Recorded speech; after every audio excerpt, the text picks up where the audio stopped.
Hej, det er Kemi B modul 1 om reaktionshastighed vil jeg forklare om hvordan kemisk reaktion afstemmes. Og vi tager dette eksempel, hvor den ozon nedbrydes til dioxin. For at afstemme en reaktionsskema, det betyder at begge sider af reaktionsskema det skal have det samme antal atomer. Så det der er ikke afstemt.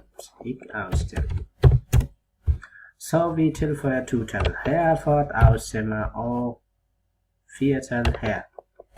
Og så ser vi at det er den 6 plus den 4, 6 plus 2, så det er 8 oxygen på en celle, og 8 plus 1, så det er 9 oxygen på en celle. Så tilføjer vi 2-tal her, så får vi 10-tal her, den 10 oxygen på en celle, og så 8 på en celle, så tilføjer vi 2-tal her, så vi afstemt reaktionsskema. Så fjerner vi ikke, det betyder at det bliver afstemt.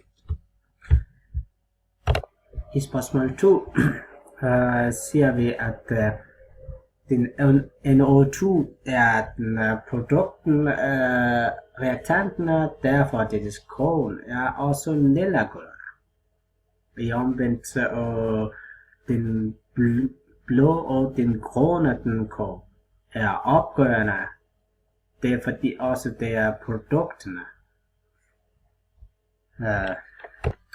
Og i spørgsmål C, ud fra det kålen kan man se, at den blå kålen har større interarteriel hastighed end den blå. Det er fordi om 10 sekunder, så det er omkring 6, hvor den blå er det omkring 14 eller 13-14. Så det er derfor den blå har en større interarteriel hastighed end den grønne.